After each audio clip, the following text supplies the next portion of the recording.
Yo les postos, les postas, c'est Sacha, bienvenue dans cette nouvelle vidéo. On va parler un petit peu du mercato du Paris Saint-Germain et des joueurs devraient être sacrifiés pour que d'autres joueurs arrivent. Et on va commencer par Tonali, le joueur de Brescia. Donc alors que Leonardo est actuellement à Paris en ce moment avec le groupe, le directeur sportif du PSG a envoyé l'un de ses émissaires lundi dernier en Italie et particulièrement au stade Mario Rigamonti de Brescia. Le scout du PSG a pour mission d'observer le milieu de terrain du Brescia, Sandro Tonali, qui a affronté le Fiorentina de Franck Ribéry, un 0-0 où Tonali a été particulièrement bon. Donc un joueur de 19 ans, considéré comme étant le nouveau Pirlo et qui plaît particulièrement à l'état-major du PSG qui s'était déjà positionné cet été sans réussite. Le PSG n'est pas seul sur ce coup car Manchester City a également envoyé un recruteur. La Juve et l'Inter de Milan et le Milan AC sont également positionnés sur ce grand espoir italien, également sous contrat jusqu'en juin 2020. Donc voilà, le Milan et la Juve ne devraient pas être un danger vu le nombre de joueurs qu'a la Juve en ce moment. Donc voilà, ça pourrait se jouer entre City et le Paris Saint-Germain. En tout cas, Leonardo ne lâche rien pour Sandro Tonali, hein. Donc voilà, le PSG est loin d'avoir dit son dernier mot au sujet de Sandro Tonali, donc le milieu de terrain de Brescia, récupérateur. Alors que la barre a été fixée aux alentours de 35 millions d'euros, Leonardo, le directeur sportif du club de la capitale, apparaît particulièrement intéressé et pourrait faire baisser la somme à 30 millions d'euros. Donc en dépit des arrivées d'Idrissa Gueye et d'Ander Herrera, le PSG prépare un nouveau coup dans l'entrejeu et Leonardo continue de suivre avec la plus grande minutie la piste menant à Sandro Tonali. Donc apparu à 6 reprises cette saison en Serie A, hein, l'international espoir italien apparaît aujourd'hui comme une cible prioritaire pour le directeur sportif de la capitale et ça pourrait se faire dès cet hiver. Moi je suis confiant en tout cas. Donc il est lié jusqu'en 2021 avec le promu, plus une année supplémentaire en option. Le natif de Lodi est suivi par une flopée de formations, comme on vous l'a dit, étrangères. Dortmund aussi également sur la piste, United, dont se dirige actuellement vers un duel entre le PSG et City, hein. La Juve a beaucoup trop de joueurs et doit dégraisser quoi qu'il en soit. Donc la vieille dame sera pas un obstacle pour le PSG, pour Sandro Tonali, qui pourrait privilégier une nouvelle étape en Italie, mais l'écurie du président de Nasser Al-Khelaifi pourrait essayer de mettre tout le monde d'accord en sortant le carnet de chèques. La piste est active, Brescia est en partie pour réclamer un minimum de 35 millions d'euros pour sa pépite. A noter que l'Inter de Milan est également susceptible de revenir à la charge dans les prochaines semaines. Suivi depuis plusieurs mois par les Nerazzurri, le numéro 4 pourrait être un parfait complément aussi pour des joueurs de l'Inter.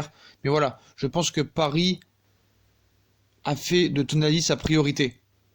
Donc je pense que Tonali a de grandes chances de rejoindre le Paris Saint-Germain. Alors est-ce que ça va être cet hiver ou cet été? Ça va dépendre d'un certain nombre de choses. Voilà, on sait qu'à Paris il y a beaucoup de blessés. Tonali est un espoir. On sait très bien que Leonardo adore les joueurs du championnat italien. Mais voilà, 30 millions, je pense que c'est pas non plus la mer à boire et que c'est tout à fait possible et que je pense que ce joueur peut apporter beaucoup au Paris Saint-Germain alors que Marquinhos pour moi n'est pas un numéro 6 de base et quand Gay n'est pas là, ça se voit vraiment. Ben, je pense que Tonali doit être une priorité et Leonardo en fait sa priorité. Voilà pour Tonali. On va passer à un autre joueur de Serie A, Emre Can. Donc comme je vous l'avais dit il y a quelques semaines, Emre Can devrait signer au Paris Saint-Germain cet hiver, hein. Il se serait mis d'accord pour un contrat de 6 millions d'euros annuels par an. Sarri n'en fait pas un joueur à 100% cette année. Il ne compte pas sur lui. Donc voilà. Donc la Juve va mettre Emre Can en vente, hein. Donc boudé par son entraîneur Maurizio Sarri, Can va quitter la Juve dès cet hiver. Deux clubs sont déjà à l'affût. Après une première saison encourageante dans le Piémont, le milieu de terrain de la Juve, Emre Can a soudainement été mis de côté après l'arrivée de l'entraîneur Maurizio Sarri. Cet été, non désiré par le technicien italien, l'Allemand ne joue pas et ne figure même pas sur la liste de la Ligue des Champions. Comme il avait dit, je ne suis pas heureux en ce moment car je ne joue pas beaucoup. Bref, un crève-cœur pour l'ancien de Liverpool qui ne pourra se satisfaire d'un tel traitement toute la saison, encore moins à quelques mois de l'Euro. Ainsi, ce dernier pourrait partir en janvier et intéresse d'ores et déjà le Paris Saint-Germain, comme on vous l'a dit. Il y a déjà des informations que je vous ai données, comme quoi il se serait mis d'accord sur le salaire. Et voilà, c'est une information que je vous avais révélée il y a quelques mois et c'est très proche d'aboutir. Je pense que c'est même déjà fait et que c'est déjà bouclé. Voilà, pour moi c'est bouclé. Je pense qu'Emre Can sera parisien cet hiver. Donc apparemment un contrat de 3 ans et demi l'attend avec un salaire annuel de 6 millions d'euros et tout a déjà été bouclé depuis quelques semaines.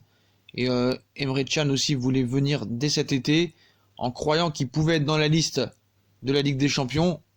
Malheureusement il n'y est pas, mais je pense que c'est fait. Hein. Voilà. Mais par contre, 2 joueurs devront être sacrifiés. Et ces 2 joueurs pourraient être Draxler et Mbappé pour faire revenir Emre Can et Tonali. Donc le PSG continue son travail au corps hein, pour essayer de vendre ces 2 joueurs. Paredes, qui n'arrive pas à progresser au Paris Saint-Germain. Draxler, depuis 1 an et demi, qui n'est plus au niveau qu'il était avant. Donc je pense que ces 2 joueurs vont être sacrifiés pour avoir 2 arrivées. Combien Paris peut espérer? On ne sait pas vraiment. On sait que Paredes a été acheté 47 millions d'euros. Draxler 42 millions d'euros. Ça va être dur de récupérer la même somme pour des éventuelles ventes. Mais attention, on sait que Tonali et Emre Can sont les priorités du Paris Saint-Germain. Mais, il pourrait être sacrifié pour un autre joueur. Pour Christian Eriksen. Comme on vous l'avait dit il y a quelques jours, Eriksen pourrait devenir une priorité côté Paris Saint-Germain. Mais Eriksen est libre. Et s'il part libre, tout le monde va se l'arracher. Par contre, Eriksen pourrait être possible arriver cet hiver s'il y a des ventes. Et Draxler, lui, veut partir. Parce que Draxler, lui, veut faire l'Euro avec l'Allemagne.